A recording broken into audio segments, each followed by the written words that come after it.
Channel. तो आज की इस वीडियो में हम लेसन नंबर 12 का पार्ट 2 कंटिन्यू करने वाले हैं। ठीक है, अब देखो इधर हमने पिछली वीडियो में जैसे कि हमने पढ़ा था रिन्यूएबल रिसोर्सेज। नेचुरल रिसोर्सेज में दो टाइप रहते हैं, renewable resources, non renewable resources. और उसके बाद में हम एयर के बारे में पढ़ा था, उसका कंपोजिशन पढ़ा था। अब देखो इधर नेक्स्ट टॉपिक है इम्पोर्टेंस ऑफ ऑक्सीजन। अब ऑक्सीजन क्यों इम्पोर्टेंट है, तो देखो इधर All living beings breathe in oxygen and breathe out carbon dioxide. हम जो living beings है, living organisms है, वो क्या करते हैं, breathe in करते हैं ऑक्सीजन, breathe out करते हैं कार्बन डाइऑक्साइड। ठीक है, the oxygen that living beings inhale is used to obtain energy from the food they eat. मतलब क्या, हम जो breathe करते हैं, हम जो ऑक्सीजन breathe करते हैं, वो क्या करते हैं, हमें एनर्जी, फूड में से जो एनर्जी है वो लेती है, वो एनर्जी को क्या करते हैं, हमारी बॉडी में स्टोर करके रखती है। ठीक है, अब देखो animals, different animals use different organs and mechanisms for breathing. मतलब क्या, डिफरेंट एनिमल्स जो होते हैं वो डिफरेंट मैकेनिज्म यूज करते हैं ब्रीदिंग के लिए, और डिफरेंट ऑर्गन्स यूज करते हैं ब्रीदिंग के लिए। अब देखो उनमें से कुछ इधर एग्जांपल्स दी है, जैसे कि लिविंग ऑर्गेनिज्म। हम ह्यूमन बीइंग्स क्या करते हैं, नोज से ब्रीथ करते हैं, क्या करते हैं, ऑक्सीजन ब्रीथ करते हैं और कार्बन डाइऑक्साइड ब्रीथ आउट करते हैं। अब ये देखो, ये जो हेड, ये जो इधर आप देख सकते हो, ये भी एक क्या है, ये एक टाइप ऑफ इंसेक्ट है। तो इंसेक्ट क्या करते हैं, उनके जो स्पाइरेकल है, वो स्पाइरेकल्स से वो ब्रीथ करते हैं। ट्रैकिया जो होता है उनका, स्पाइरेकल्स, उनके थ्रू वो ब्रीथ करते हैं और ब्रीथ आउट। वो स्पाइरेकल एक स्मॉल होल की तरह रहता है, जिधर से ऑक्सीजन इनसाइड रहती है और आउटसाइड भी आती है। ठीक है, अब देखो मॉइस्ट स्किन, ये जो अर्थवर्म है, वो मॉइस्ट स्किन जो होता है उसके थ्रू वो क्या करता है, एयर को ऑब्जर्व करके वो ब्रीथ आउट और ब्रीथ इन करता है। ठीक है, फिश जो होती है, उनकी जो गिल्स होती है, आपको पता होगा, फिश गिल्स के थ्रू ब्रीथ इन और ब्रीथ आउट करते हैं। और ये जो फ्रॉग होता है, वो भी उनकी मॉइस्ट स्किन वाटर के इनसाइड वो यूज करते हैं और लंग्स वाटर के आउटसाइड वो यूज करते हैं। ठीक है, अब हम आगे देखते हैं। तो देखो आप इधर देखो, mammals such as human beings, elephants and lions breathe through their nose. मतलब क्या, मैमल्स जैसे कि ह्यूमन बीइंग्स और एलिफेंट्स, लायन, ऐसे जो मैमल्स रहते हैं वो क्या करते हैं, उनके नोज के थ्रू ब्रीथ करते हैं। उनका क्या होती है, नोज होते हैं, वो उसके थ्रू वो ब्रीथ करते हैं। ठीक है, the air taken in goes to their lungs. मतलब क्या, उनके लंग्स तक वो ऑक्सीजन जाती है और उनके मदद से वो क्या करते हैं, ब्रीथ इन और ब्रीथ आउट करते हैं। मतलब मैमल्स को लंग्स होती है और नोज होती है ब्रीदिंग के प्रोसेस के लिए, कैरी ऑन करने के लिए। ठीक है, अब insect such as grasshoppers, जो हमने पिक्चर में देखा इंसेक्ट था, वो एक, और उसका नाम है ग्रास होपर। और कॉकरोचेस, ग्रास होपर और कॉकरोचेस इंसेक्ट्स है, वो किससे ब्रीथ करते हैं, breathe through their tiny openings called spiracles. Tiny openings रहती है, बहुत ही छोटी ओपनिंग्स रहती है, उनको हम क्या बुलाते हैं, स्पाइरेकल्स बुलाते हैं। ठीक है, which lead to a network of tubes known as trachea. उनमें ना वो एक ट्यूब लाइक स्ट्रक्चर होता है, जो ट्यूब लाइक अंदर पूरे बॉडी में वो ट्यूब लाइक स्ट्रक्चर रहता है, और उसको हम बोलते हैं ट्रैकिया। और उस ट्रैकिया की मदद से पूरी बॉडी में जो है एयर सर्कुलेट होता है। ठीक है, where air is distributed directly to the tissues. उसके जो टिश्यूज रहते हैं उनमें वो क्या करते हैं, एयर डिस्ट्रीब्यूट हो जाती है वो ट्यूब के मदद से, ट्रैकिया के मदद से। ठीक है, अब earthworm breathe through their moist skin. उनकी जो मॉइस्ट स्किन होती है, मतलब उनकी जो ये स्किन होती है, उसकी मदद से वो क्या करते हैं, ये जो अर्थवर्म्स रहते हैं वो क्या करते हैं, वो ब्रीथ करते हैं। ठीक है, aquatic animals such as fish and crab breathe through gills के थ्रू वो जो फिश रहती है और क्रैब होते हैं, उनमें गिल्स रहते हैं, वो गिल्स के थ्रू क्या करते हैं, ब्रीथ करते हैं। ठीक है, aquatic mammals such as whales and dolphins have air holes for breathing. अब देखो एक्वेटिक के मैमल्स, अब हम ह्यूमंस मैमल्स की नहीं बात कर रहे हैं, एक्वेटिक पानी में जो मैमल्स रहते हैं वो क्या करते हैं, उनमें एयर होल्स रहते हैं, जैसे कि वेल्स और डॉल्फिन में एक एयर होल्स रहते हैं, जिसमें से एयर ब्रीथ इन ब्रीथ आउट वो करते हैं। ठीक है, amphibians such as frog and salamander have separate mechanisms for breathing underwater and outside water. मतलब क्या, salamander और frog, ये दो, इसमें ना दो अलग अलग मैकेनिज्म्स रहते हैं ब्रीदिंग के लिए, जैसे कि लैंड पर अलग मैकेनिज्म और वाटर में अलग मैकेनिज्म्स। देखो तो क्या करते हैं वो, on land frogs use their lungs to breathe in air. Frog क्या करते हैं, लैंड पर लंग्स से ब्रीथ करते हैं, और in water they breathe with the help of their moist skin.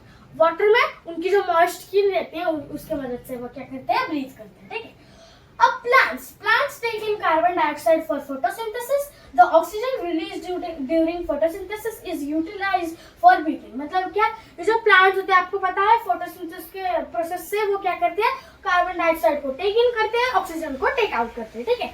अब देखो during the process of photosynthesis the breathing is utilised, मतलब क्या वो जो ब्रीद आउट करते हैं फोटोसिंथेसिस, मतलब वो प्रोसेस होता है जिसमें वो उनके फूड बनाते हैं, ठीक है। तो उस प्रोसेस में वो ब्रीद इन और ब्रीद आउट करने के समय वो जो एयर है वो यूटिलाइज बचा कर रखते हैं वो, क्यों, क्योंकि उनको ब्रीदिंग के लिए काम आएगा इसलिए, ठीक है। They have tiny holes called stomata on the underside of their leaves through which exchange of gases take place, मतलब क्या वो जो ब्रीद इन और ब्रीद आउट करते हैं, प्लांट जो होते हैं उनमें लीव्स होते हैं आपको पता है, तो वो लीव्स में एक टाइनी ओपनिंग्स रहती है ऐसे, उनको हम क्या बोलते हैं, उनको हम बोलते हैं स्टोमाटा, ठीक है। उससे वो गैसेस अंदर लेते हैं और बाहर छोड़ते हैं, ठीक है।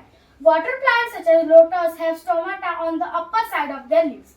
आप देखो ये जो लोटस होती है वो तो उसकी तो लीव्स वाटर में फ्लोट होती है, हाँ ठीक है, क्यों, क्योंकि वो वाटर का प्लांट है, ठीक है, वाटर प्लांट है।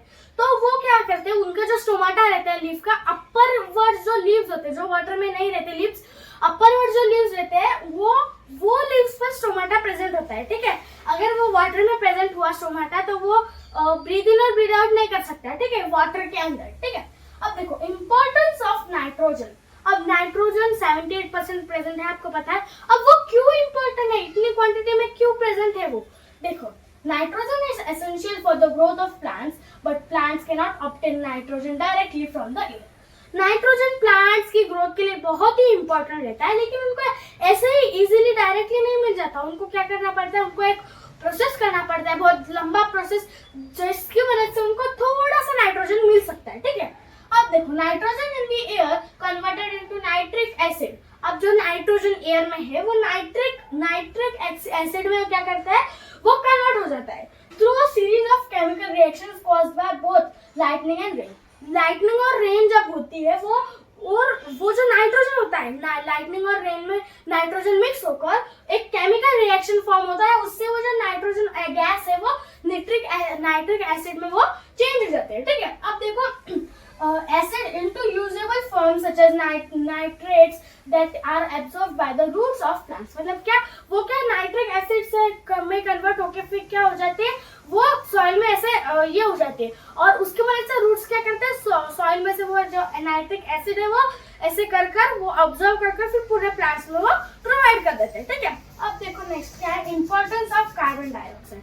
अब कार्बन डाइऑक्साइड जो है वो 0.03% प्रेजेंट है। अब वो क्यों इंपॉर्टेंट है, देखो carbon dioxide is a very important gas for plants and also for animals. Animals और प्लांट्स के लिए जो कार्बन डाइऑक्साइड गैस है वो बहुत ही इंपॉर्टेंट है, ठीक है। Plants use carbon dioxide for preparation of food through photosynthesis, मतलब क्या ये जो कार्बन डाइऑक्साइड है वो फोटोसिंथेसिस के प्रोसेस में वो टेक इन टेक आउट करते हैं ना, तो ये कार्बन डाइऑक्साइड गैस बहुत ही इंपॉर्टेंट होती है, ठीक है। अब देखो this food is then consumed by all animals, ये जो फूड है, ये जो प्लांट फोटोसिंथेसिस के मदद से फूड बना रहा है, किसके प्रेजेंस में, कार्बन डाइऑक्साइड के प्रेजेंस में, तो वो फूड पूरे एनिमल्स के लिए क्या होता है, यूजफुल होता है, ठीक है। वो जो लीव्स में फूड स्टोर होता है वो एनिमल के लिए बहुत ही इंपॉर्टेंट होता है, ठीक है। अब balance of carbon dioxide and oxygen in nature, अब नेचर में जो बैलेंस है कार्बन डाइऑक्साइड और ऑक्सीजन का वो कैसे करे, क्यों करे और क्यों इंपॉर्टेंट है वो, ठीक है।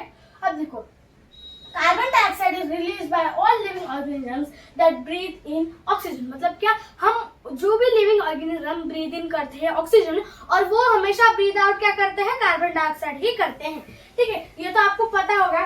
If all the oxygen is used up then there will be a shortage of oxygen। अगर हमने मतलब हम ब्रीद इन और ब्रीद आउट, तो ये कंटिन्यूअस प्रोसेस है और एक ह्यूमन का कंटिन्यूअस प्रोसेस है। अगर ये ऑक्सीजन खत्म हो जाए तो क्या हो जाएगा, हमें तो ऑक्सीजन की शॉर्टेज कमी हो जाएगी ना वो, ठीक है। तो अब देखो however this does not happen because of plants and trees present in nature। अब देखो ये तो अब देखो हर ह्यूमन ब्रीद इन करता है ऑक्सीजन, तो वो तो शॉर्टेज होगा ही होगा ना ऑक्सीजन का, लेकिन ऑक्सीजन का शॉर्टेज कभी हुआ क्यों नहीं, तो देखो उसका रीजन है प्लांट्स और ट्रीज नेचर में। अब देखो वो जो प्लांट्स और ट्रीज देते हैं वो कार्बन डाइऑक्साइड ब्रीथ करती है और वो ज्यादा क्वांटिटी में ऑक्सीजन ब्रीथ आउट करते हैं, इसकी वजह से हमें जो ऑक्सीजन मिल रही है वो अनलिमिटेड है, ठीक है। वो क्या है, अनलिमिटेड है, हमें मतलब जितना चाहिए उतना हम ले सकते हैं वो ऑक्सीजन, ठीक है। Photosynthesis is the process in which plants take in carbon dioxide from the air to prepare their food in the presence of sunlight। वो क्या करते हैं, फोटोसिंथेसिस में कार्बन डाइऑक्साइड लेते हैं इनसाइड, और सनलाइट भी उनको लगती है फोटोसिंथेसिस के प्रोसेस में उनका फूड बनाने के लिए, ठीक है। अब देखो, in this process oxygen is produced and released into the atmosphere. Oxygen क्या करते हैं, वो प्लांट्स प्रोड्यूस करके एटमॉस्फेयर में रिलीज कर देते हैं, ठीक है। अब हम आगे देखते हैं क्या है। तो देखो अभी जब figure 12.4 shows the balance between carbon dioxide and oxygen in the atmosphere। ये जो फिगर है वो बैलेंस कैसे मेंटेन होता है ऑक्सीजन और कार्बन डाइऑक्साइड का, वो बता रहा है। अब देखो, oxygen in the atmosphere, atmosphere में जो ऑक्सीजन है वो respiration by animals and plants, animals और प्लांट्स वो ब्रीथ इन करते हैं, और बर्निंग ऑन फ्यूल्स, फ्यूल्स जो है उसको बर्न करने में भी ऑक्सीजन यूज होता है, ठीक है। अब ये दोनों जो है वो क्या प्रोड्यूस करता है, ये जो प्लांट्स और एनिमल्स ब्रीथ इन करते हैं वो कार्बन डाइऑक्साइड प्रोड्यूस करते हैं, और ये जो बर्निंग ऑफ फ्यूल्स है वो भी क्या करते हैं, कार्बन डाइऑक्साइड को प्रोड्यूस करते हैं। और फिर ये कार्बन डाइऑक्साइड फोटोसिंथेसिस के प्रोसेस में यूज होकर, वो फोटोसिंथेसिस का प्रोसेस हो गया तो वो क्या होती है, फिर से ऑक्सीजन इन एटमॉस्फेयर क्या हो जाता है, रिलीज हो जाता है। तो ऐसा कुछ डायग्राम है जो जिसके मदद से हमारे जो नेचर में ऑक्सीजन और कार्बन डाइऑक्साइड है उसका बैलेंस मेंटेन रहता है, ठीक है। देखो, अब देखो इधर, as discussed in the earlier sections, all the gases in the air have a role to play in one way or the other in human activities. मतलब क्या, ये जो ऑल गैसेस है, पूरी जो गैसेस है वो कुछ ना कुछ काम तो रहता ही रहता है, कुछ ना कुछ चीजों के लिए वो इम्पोर्टेंट रहती है हमारे अर्थ पे। ऐसे ही नहीं प्रेजेंट है हमारी अर्थ पे। हर एक गैस, हर एक एनिमल्स या फिर लिविंग ऑर्गेनिजम्स के काम आता है, या फिर एक्टिविटीज में काम आता है ह्यूमन के, ठीक है।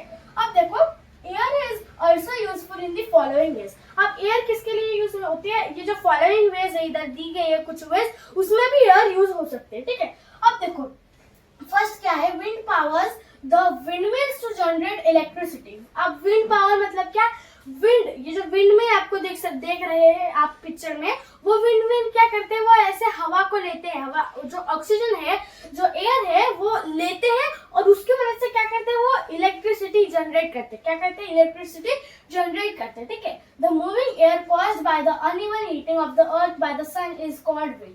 मतलब क्या, ये जो हवा होती है, अनइवन हीटिंग होती है अर्थ पर, अनइवन हीटिंग होती है, उसको कूल डाउन करने के लिए क्या करते हैं, विंड का यूज करते हैं, और उसको हम बोलते हैं विंड, ठीक है। अब देखो, वी कैनॉट सी विंड और होल्ड इट। अब हम विंड को तो हाथ में नहीं ले सकते, और हम विंड को क्या करते हैं, देख भी नहीं सकते, हम सिर्फ उसको फील कर सकते हैं, ठीक है। But we can feel its force, उसकी जो फोर्स होती है, उसका जो ये रहता है, अब वो बहुत ही फोर्स से ही तो हमें ऐसे जोर का ये लगेगा ना कि हाँ हवा का झोंका कर गया, हमें फील होता है कि हाँ एयर इस एरिया में प्रेजेंट है, ठीक है। Wind can dry our clothes in summer and chill our bones in winter. मतलब क्या, समर में क्या कर सकते हैं हमारे, मतलब विंड जो है वो समर में हमारे क्लोथ सुखा सकती है, और ये जो चिल और बोन्स, मतलब हम ठंडी में हमारे जो बोन्स रहते हैं वो हमें ठंडे रखने में क्या करती है, ये एयर ये करते हैं, यूज रहती है, ठीक है।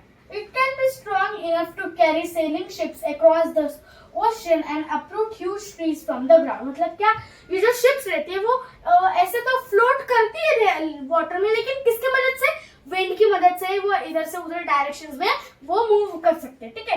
और वो हवा, थोड़ी सी हवा, काफी हवा का झोंका एक ट्री को अप्रूट करने में, ट्री को क्या करने के लिए, ऐसे अप्रूट करने के लिए, ठीक है। अब देखो, wind can be used to produce clean electricity energy. ये जो विंड है वो क्लीन इलेक्ट्रिसिटी एनर्जी के लिए प्रोड्यूस करने के लिए बहुत ही इंपॉर्टेंट है, ठीक है। अब देखो, the mechanism used to convert wind energy into electricity is referred to as a windmill। ये जो windmill है वो एक बहुत ही important इंस्ट्रूमेंट है जिससे ये जो wind है वो इलेक्ट्रिसिटी में कन्वर्ट हो जाती है, ठीक है। अब देखो, a windmill is a large structure with spinning blades. The blades are connected to an electromagnetic generator that generates electricity when the wind causes the blades to spin। मतलब क्या, ये जो blades है, जब हवा उनको ऐसे घुमाती है तो वो क्या करते हैं, हवा को ऐसे ऑब्जर्व करके वो इलेक्ट्रोमैग्नेटिक जनरेटर से क्या करते हैं, वो इलेक्ट्रिसिटी में वो कन्वर्ट कर देते हैं, ठीक है।